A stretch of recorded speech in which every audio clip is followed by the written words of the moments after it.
She was slicing an apple when she said it, casual, as if she were commenting on the weather.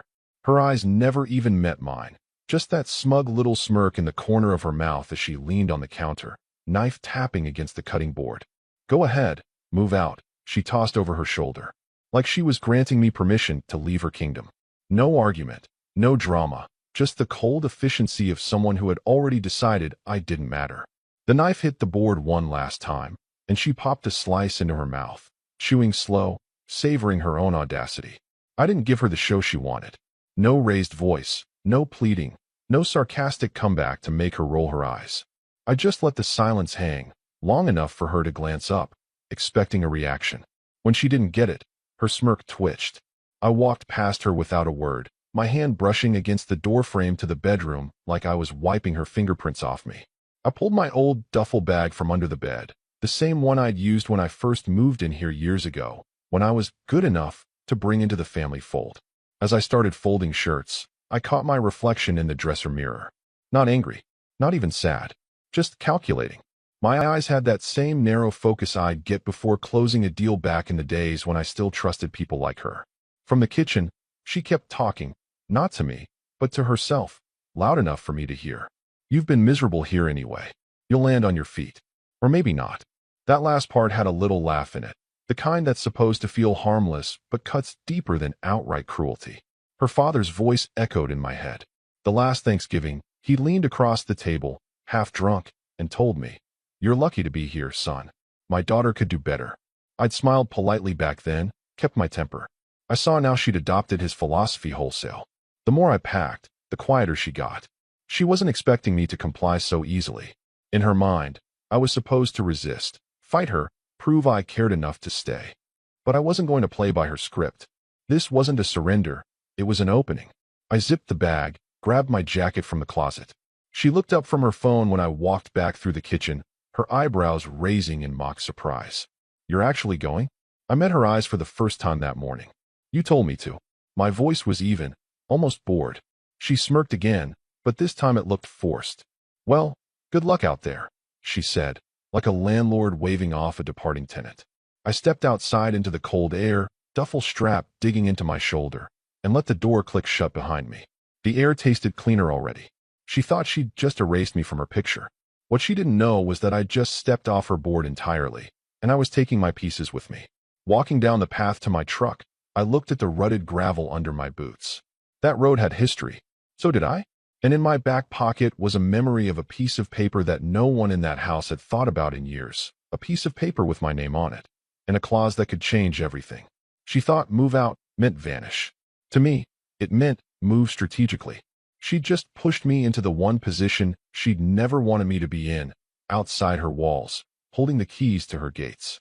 The apartment was barely furnished, just a bed, a table, and a chair, but the steel filing cabinet in the corner was older than the building itself.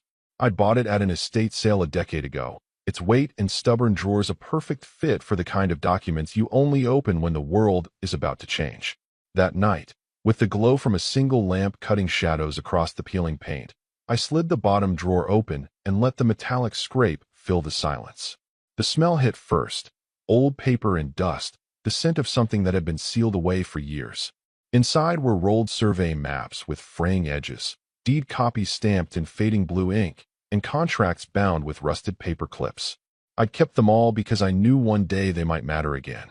Not to me, but against someone else. I unrolled the biggest map, weighing the corners down with a coffee mug and my pocket knife. It was the county survey of her family's property, every fence line, creek bed, and, most importantly, the long, narrow gravel road that cut through my old parcel before it reached their land. Most people looking at it would see just a road. I saw the only artery keeping their farm alive. My fingers found the easement agreement, folded twice and yellowed with age. The signatures were still crisp. Her father's name scrawled in thick pen, my name in block letters beneath, and the county recorder's seal in the corner. The date jumped out, 10 years ago, when they were desperate for repairs on that road and couldn't afford the contractors.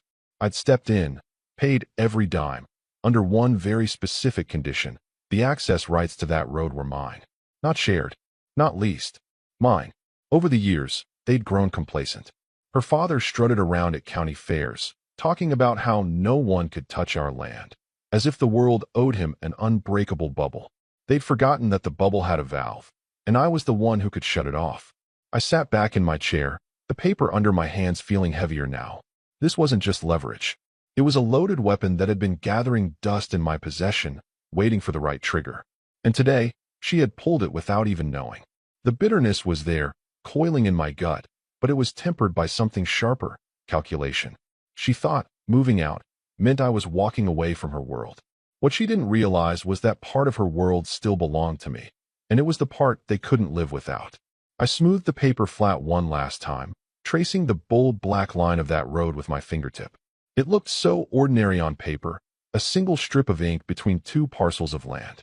But in reality, it was the lifeline for every tractor, delivery truck, and harvest load they had. And now, it was about to become the choke point. The agreement was still valid. No expiration, no loopholes for family exemptions. I'd made sure of that back then, not because I didn't trust them at the time, but because I knew people change. Gratitude fades. Promises get rewritten in the other person's favor. Paper, though, paper remembers exactly what was signed. I refolded the document, slid it into a leather portfolio, and locked the cabinet again. The click of that lock was final, almost ceremonial. This wasn't about petty payback anymore. It was about taking control of a situation she thought I'd lost. And by morning, I know exactly who to call to help me turn this old piece of paper into a brand new problem for her family. The card was still in my hand. They just didn't know the game had restarted. 10 years earlier, I was standing in nearly the same spot on that road, though back then it was more crater than gravel. A brutal spring storm had washed out half the access, turning it into a muddy trench that could swallow a truck's axle whole. Their farm was bleeding money. Trucks couldn't get in, feed deliveries were delayed, and her father was on the phone every day, barking at the county for help that never came. I was younger then, still under the illusion that marrying into their family meant becoming part of it. I had the savings from a big contract I'd closed that winter, and when I offered to pay for the repairs, it wasn't charity. It was a calculated investment. But even in generosity, I set my terms. I remember laying it out over coffee at their kitchen table. I'll front every cent. In exchange, you transfer full access rights to me. Her father had laughed, slapping the table like I'd just told the smartest joke he'd ever heard. Hell, if you're paying for it, you can own the whole damn road. We signed the paperwork that afternoon. I remember the way her father's pen dug into the paper, like he wanted the county clerk to feel his gratitude. They couldn't have been happier. Her mother even baked me a pie the next day. Back then, they saw it as a lifeline. I saw it as an insurance policy. The repairs were finished in weeks, the road better than it had ever been. Gravel laid thick, drainage fixed, a smooth enough surface for semis to pass without rattling apart. It wasn't long before the farm was back to humming, and with it, their pride. Pride so big, in fact, it left no room for the memory of who had made it possible. Years passed, and the story they told changed. My contribution became a family effort, then an arrangement with a friend, and finally, just another piece of their untouchable empire. Her father especially liked to puff out his chest at county events, telling anyone who'd listen, "No one can touch our land. We've been here 3 generations, and no outsiders got a say." I'd stand there, drink in hand, listening to him rewrite history in real time. But I never corrected him.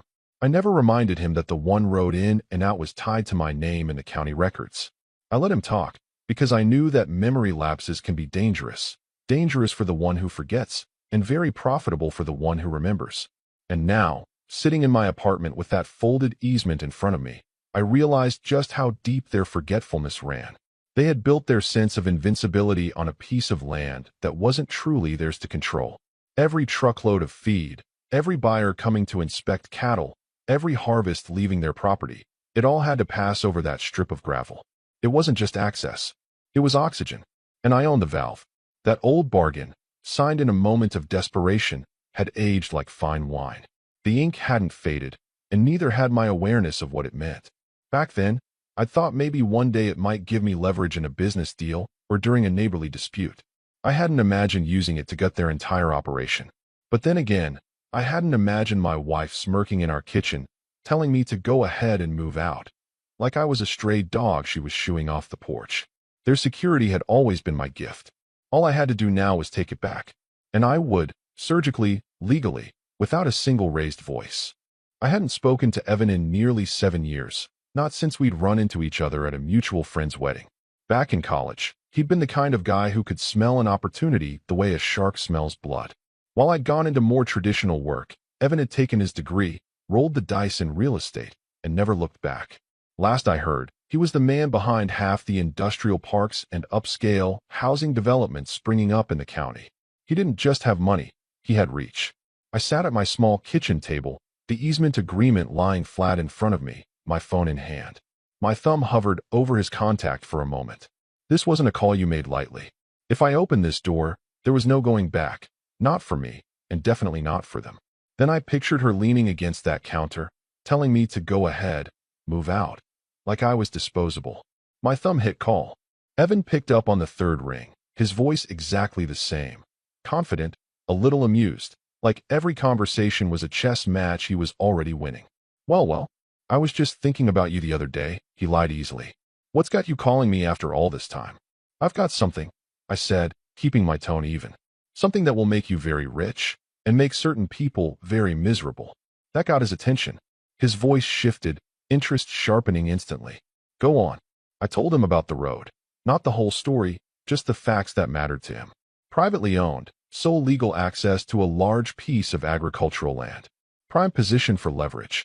Locked in by an agreement with no expiration. He was quiet for a moment, and I could hear him calculating on the other end. You're saying this road is their only way in or out. Exactly, and you own it outright. Until I decide otherwise. He let out a low whistle. That's interesting. Very interesting. What are you looking to do with it? I want it sold. To someone who can use it effectively. And quietly. The less attention we draw before it's finalized, the better. There was a pause, then the sound of him leaning back in his chair. I knew that sound from our college poker games. It meant he was all in, but already thinking about how to make the pot bigger. I can make that happen. I've got an LLC we can run it through. Clean transfer, no one the wiser until it's done. But you understand, once it's in my hands, I'll be creative with it. That's the idea. He laughed then, the kind of laugh that never bodes well for someone else. All right, send me the details. We'll make this fast. When I hung up, I didn't feel guilty. I didn't even feel vengeful. I felt prepared. This wasn't about throwing a punch. It was about setting up a structure so heavy that, when it fell, it would crush everything underneath without me ever having to touch it again. The weapon was chosen. And the best part? I wouldn't be the one swinging it. The notary's office was one of those places you'd miss if you weren't looking for it. Wedged between a dry cleaner and a shuttered bakery, blinds half drawn, a faded, open sign flickering in the window. Perfect for what I needed. No fanfare, no curious onlookers, just a desk, a pen, and a legal seal. Evan was already there when I arrived, sitting with that relaxed, predatory posture of a man who knows he's about to acquire something valuable for far less than it's worth. The easement agreement lay on the table in front of him, alongside a fresh contract he'd drafted through his LLC. I glanced over the new paperwork, line by line. No surprises, he'd kept his word. Every access right, every maintenance responsibility, every legal inch of that gravel road would now belong to him. The notary, a man in his 60s with tired eyes, slid the documents toward me. Sign here. And here. His voice was flat, businesslike. He didn't ask questions, didn't care what this transaction meant beyond the ink. That was good. Questions were dangerous. I took the pen and signed with a steady hand. My name appeared in bold strokes, and just like that, a decade-old promise transformed into a modern weapon. I slid the papers back across the desk, and Evan added his signature beneath mine. The notary stamped each page with a heavy clunk of his seal, that deep imprint locking the deal into the county's records. Evan gave me a thin smile. Once this is filed, it's mine. I'll have the wire sent before the ink's even dry. True to his word, my phone buzzed with a bank notification before we even left the building. The lump sum hit an account she didn't even know existed, one I'd opened years ago for future projects. It was more than enough to start over, but this wasn't about starting over. It was about ensuring she never stood on solid ground again.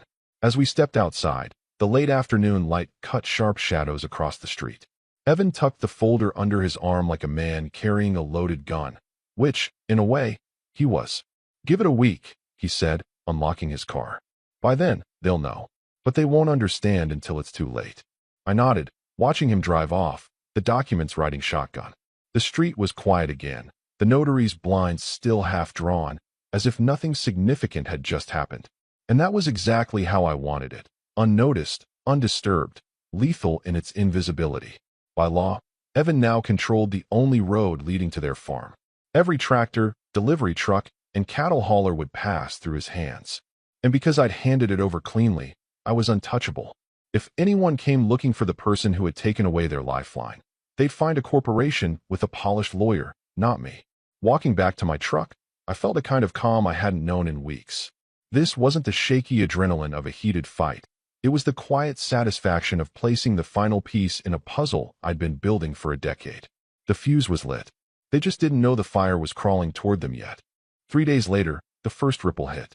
A feed delivery truck, one of those long-haul rigs stacked with grain pallets, rolled up the gravel road toward the farm, same as it had every other week for years.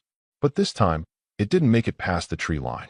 A brand new steel gate blocked the path, the kind you'd see guarding an industrial yard, not a country lane. There was a small booth beside it, manned by a stocky guard in a dark jacket, clipboard in hand. The driver leaned out his window. "Gates closed. What's going on?" The guard flipped a page on his clipboard. "New ownership. Private road now. Toll fees due before entry." The driver laughed, thinking it was a joke. "Yeah, right. Let me through. I've got a schedule to keep." "No fee, no entry," the guard said flatly, stepping closer. "Your company should have been notified." It took all of 10 minutes for the call to reach the farmhouse. Her father, already suspicious whenever anything disrupted his routine, stormed out the door, coat half on, muttering curses. He drove down to the gate himself, dust kicking up behind his truck. "You can't block this road. This is our land," he barked, before the guard could even greet him. The guard didn't flinch. "Sir, the road is now privately owned by Redline Development LLC. You'll need to speak with them about ongoing access. The county records were updated last week." Her father's voice rose. "County records? This road's been in our family for generations." The guard's eyes stayed on his clipboard. "Not according to the easement agreement on file. I'm just here to enforce what's already signed." That was the first moment, just a flicker, where I'm told his confidence cracked. He drove straight to his office in town and called the county clerk, demanding they fix the mistake. The clerk's answer was polite but final. The transaction was legitimate, recorded, and irreversible without the consent of the current owner, Redline Development. By that afternoon, the truck was still parked on the side of the road, driver leaning against the hood, smoking while he waited for instructions. The farmhands started whispering about what it meant. A few of them remembered my name being on old paperwork. Most didn't connect the dots yet. Back at the farmhouse, she stood in the doorway, watching her father pace. She wasn't worried, not yet. She figured it was some kind of bureaucratic mix-up, one phone call away from being undone. But he knew better, even if he didn't say it out loud. He'd dealt with developers before. Developers didn't buy something unless they planned to squeeze every drop of value from it. And if they controlled the only road in, that value was about to come directly from his pocket. It wasn't fear yet, just annoyance and unease. But unease spreads. And once it takes root, it doesn't let go. By the next morning, the unease had calcified into something harder. Her father summoned everyone to the farmhouse dining room. Siblings, spouses, even the cousin who only ever showed up when he smelled free food. The long oak table was covered in papers, printouts from the county registry, photographs of the new gate, and a copy of the toll schedule Redline Development had sent over by courier. He didn't waste time on small talk. "This is extortion," he barked, slamming his palm against the table so hard a coffee cup rattled. "No outsider is going to choke us off from our own land." Her brother muttered something about just driving through anyway, but her father shot him a glare sharp enough to cut glass. And get arrested for trespassing? That's exactly what they'd want. The family lawyer, a man who'd been on their payroll for decades, sat quietly at the far end of the table. When her father finally turned to him, demanding options, the lawyer cleared his throat and slid a folder across. Inside was a photocopy of the easement contract, the county seal bright as the day it had been filed. "This is the problem," the lawyer said evenly. "It's not a mistake, and it's not extortion. This is perfectly legal. Whoever sold this," he tapped the top of the page, "had every right to do so. The buyer now owns full control of the road." Her father's voice boomed. "So we sue. We'll drag them into court until they beg to sell it back." The lawyer didn't even look up. You'll lose. The language is airtight. It was signed willingly, and it has no expiration clause. It's as valid today as it was when it was written. He paused, letting the weight of that sink in. Your only realistic option is to negotiate, which, judging from this toll schedule, won't be cheap. The schedule was brutal, a flat fee for every vehicle entering or leaving, plus maintenance surcharges that spiked during harvest months. Her sister-in-law whispered the math under her breath, numbers that, over a season, could eat their profits alive. Her father paced, jaw clenched, muttering about how no one does this to us. But the more he ranted, the clearer it became to everyone in the room. They were trapped. Every bale of hay, every feed truck, every head of cattle had to pass through that gate. And every time it did, Redline got richer. She sat near the window, arms crossed, eyes darting between the papers and her father. She still didn't say my name, but I could see it in her face. She was starting to wonder. And that was fine. Wondering meant the seed had been planted. The meeting dragged on for hours, but by the end, the conclusion was unavoidable. They could either pay the tolls or watch the farm wither. No one liked it, but no one had a better answer. It was the first time in his life her father had been cornered without a single move left on the board. And I wasn't even in the room yet. It was almost midnight when the knock came. Not the casual tap of a neighbor or the rhythmic pound of a delivery. This was sharp, insistent, urgent. I already knew who it was before I even reached the door. She stood in the hallway under the dim yellow light, hair pulled back in a messy knot, coat thrown over her pajamas. Her eyes were wide, not from surprise but from the kind of restless anger that burns hotter the more it's contained. She didn't wait for an invitation.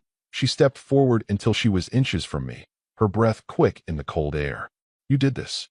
Her voice wasn't a question. It was an accusation, a verdict she'd already passed. I leaned on the doorframe, letting the silence stretch. Her gaze darted over my face, looking for the smallest twitch of guilt, some sign that she'd caught me red-handed. I gave her nothing. When I finally spoke, my tone was almost conversational. You told me to move out. I let the words settle, then added, I just moved my property. For a moment, something flickered in her eyes, recognition, maybe even understanding, but it was quickly drowned in anger. You're going to ruin everything, she hissed. Do you have any idea what you've done to my family? I almost laughed at my family. Not our family. Not once had she used that word for me in months, and now she expected it to sting? She switched tactics. Her voice softened, lips trembling in a performance she'd perfected over the years. This doesn't have to be like this. We can talk. We can work something out, just you and me. I watched her, almost curious to see if she'd dig any deeper into the act. When she realized the softness wasn't landing, she snapped back into fury. You're pathetic. This is petty. You're going to regret it. Her words hit the air and fell flat. I didn't argue. I didn't defend myself. I simply stepped back and put my hand on the edge of the door. Good night. Her face tightened, a mix of disbelief and frustration, as the door began to swing shut. She didn't step forward to stop it. She just stood there, breathing hard, until the latch clicked and the world on my side of the wood went quiet again. I stood for a moment, hand still on the door, feeling the weight of what had just happened. Not guilt, not triumph, just a deep, steady calm. She had come here expecting to bargain, threaten, or shame me into undoing what was already set in motion. Instead, she'd walked away with the confirmation she feared most. I wasn't bluffing. In that silence, I realized something important. The property transfer, the tolls, the locked gate, those were just mechanics. The real blow had landed tonight, in the narrow strip of hallway where she'd looked me in the eye and seen that I was done playing her game. And there's no toll high enough to buy that back. By the second week, the rhythm of the farm had changed, not in the way seasons change, but in the way a machine grinds to a halt when someone pulls a crucial gear. The feed trucks stopped coming first. The drivers refused to pay the tolls, and the companies they worked for didn't see the profit in fighting a legal battle over a single client. Without feed, the livestock thinned. Without deliveries, schedules fell apart. By the third week, the produce buyers started pulling out of their contracts. A couple of them cited logistical difficulties, but everyone knew the truth. No one wanted to pay inflated transportation fees just to cross a strip of gravel. The crops that had been their pride, rows of vegetables and grain meant for market, began to wither. The smell of rot carried on the wind, faint at first, then unavoidable. The phone calls grew more frantic. I didn't answer any of them. But word traveled in a town this size. I heard from a mutual acquaintance that her father had been to the bank twice in 1 week, hat in hand, trying to restructure loans. The bank had listened, politely, of course, then suggested the unthinkable, mortgaging the farmhouse. They did it. And even that was just to keep the lights on and pay the bare minimum of the toll fees, hoping to limp through until some miracle loosened the noose. But Evan had no intention of loosening anything. In fact, he tightened it. At the start of the 4th week, Redline Development sent a new schedule, toll rates raised by 20%, with an additional seasonal surcharge that just happened to coincide with their harvest window. Her father's fury was legendary, but fury doesn't move trucks down a road they can't afford to use. Every day the gate stayed shut was another day the farm bled money. And bleeding money is slow, humiliating death for people who've spent their whole lives believing their name alone kept them untouchable. I drove past the property once, not close enough to be seen, but close enough to see the fields, the half-loaded trailers sitting idle, the stacks of crates that would never see a market. I didn't feel a rush of triumph. Not exactly. What I felt was colder, steadier, satisfaction measured in the way a problem solves itself once you stop trying to fix it for someone who never deserved the help in the first place. I thought back to the day 10 years ago when I'd signed that easement deal. I'd handed them security on a silver platter. They'd thank me, then forgotten. Now, I'd taken it back, and they were remembering in real time just how dependent they'd been on something they never thought could disappear. And the best part? I hadn't raised my voice, filed a lawsuit, or stepped foot on their land.